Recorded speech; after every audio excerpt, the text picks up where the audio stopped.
अब हम आपको बताते हैं कि हमारे देश के जो नेता हैं बातें तो बहुत बड़ी बड़ी करते हैं, लेकिन उनका फैक्ट चेक करते हैं।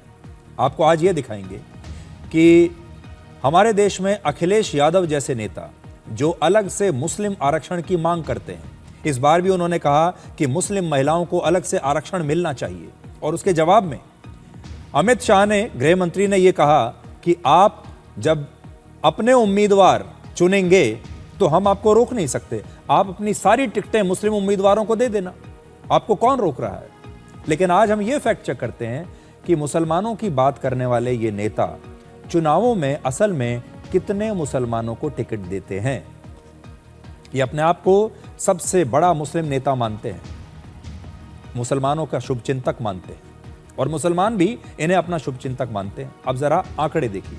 2024 के लोकसभा चुनाव में अखिलेश यादव की समाजवादी पार्टी ने उत्तर प्रदेश में 63 उम्मीदवारों में से सिर्फ 4 मुस्लिम उम्मीदवारों को टिकट दिया था। 63 में से सिर्फ 4 मुस्लिम उम्मीदवारों को टिकट दिया था, और यह है सिर्फ 6.3%। पिछले लोकसभा चुनाव की बात आपको बता रहा हूं। वर्ष 2022 के उत्तर प्रदेश विधानसभा चुनाव में समाजवादी पार्टी ने अपने 347 उम्मीदवारों में से सिर्फ 56 मुस्लिम उम्मीदवारों को टिकट दिया था, सिर्फ 56, और यह है सिर्फ 16.14%। तो समाजवादी पार्टी का परफॉर्मेंस आपने देख लिया कि कितने मुस्लिम उम्मीदवारों को यह टिकट देते हैं। एक और पार्टी है जो मुसलमानों की बड़ी शुभचिंतक है, वो है बिहार की आरजेडी, जिनका वोट बैंक ही मुस्लिम और यादव है। लालू यादव की पार्टी ने 2024 के लोकसभा चुनाव में 24 सीटों में से सिर्फ 2 मुस्लिम उम्मीदवारों को टिकट दिया। 24 सीटों पर चुनाव लड़ा था, और उसमें से 24 में से सिर्फ 2 मुस्लिम उम्मीदवार थे। यह है सिर्फ 8.3%। पिछले साल बिहार विधानसभा चुनाव में आरजेडी ने अपने 143 उम्मीदवारों में से सिर्फ 18 मुस्लिम उम्मीदवारों को टिकट दिया था, और यह है 12.59%। मुस्लिम महिलाओं के आरक्षण पर लोकसभा में अखिलेश यादव और गृह मंत्री अमित शाह के बीच चर्चा भी हुई थी। आज आप वो भी एक बार फिर से सुनिए। अध्यक्ष महोदय, अनडेमोक्रेटिक बात माननीय मंत्री जी ने कही। हो सकता है उन्होंने धर्म की बात कही हो, लेकिन पूरा देश आधी आबादी को आरक्षण चाहता है। अध्यक्ष महोदय, मैं माननीय मंत्री जी से जानना चाहता हूं, क्या मुस्लिम महिला आधी आबादी में नहीं आती है? नहीं होनी ना, देंगे।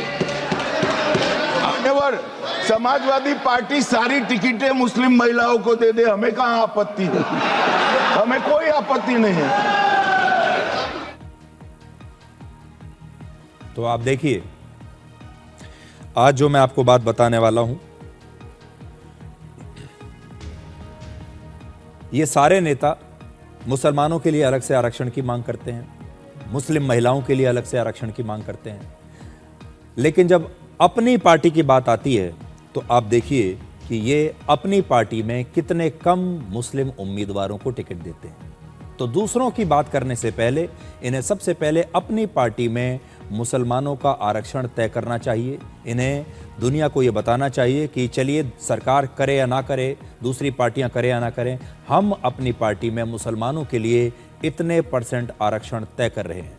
आज ये बताएं दुनिया को कि जब अगली बार चुनाव होगा उत्तर प्रदेश में, अगला जो चुनाव आने वाला है विधानसभा का, उसमें अखिलेश यादव आज बताएं कि अपने सारे उम्मीदवारों में से कितने % आरक्षण ये मुस्लिम उम्मीदवारों को देने वाले हैं। इन्हें ये बताना चाहिए।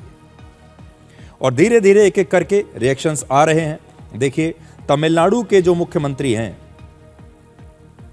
M.K. स्टालिन, उन्होंने कहा है कि ये जो बिल था ये तमिलनाडु के खिलाफ था और इसे संसद में हमने हरा दिया है। और फिर वो आगे कहते हैं, the victory is just a trailer, next coming election is going to come, I have said it's Tamil Nadu versus Delhi, we are going to win in more than 200 seats.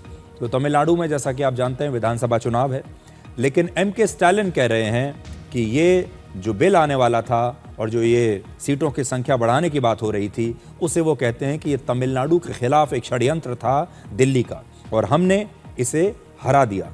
और वो आगे ये कहते हैं कि ये जो विधानसभा का चुनाव आने वाला है, असल में ये जो चुनाव होगा ये तमिलनाडु वर्सेस दिल्ली के मुद्दे पर होने वाला है।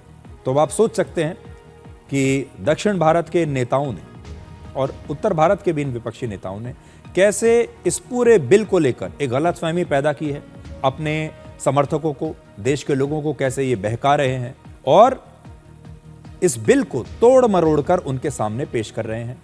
कह रहे हैं कि ये तमिलनाडु के खिलाफ है, पश्चिम बंगाल के खिलाफ है, दक्षिण भारतीय राज्यों के खिलाफ है, जबकि अभी हमने आपके जो आंकड़े दिखाए थे वो साफ ये बताते हैं कि अगर ये बिल पास हो भी जाता और सीटों की संख्या बढ़ भी जाती तो भी जो दक्षिण भारतीय राज्य हैं उनका जो रिप्रेजेंटेशन है, प्रतिनिधित्व लोकसभा में, वो उतना ही रहता जितना कि आज उनका है।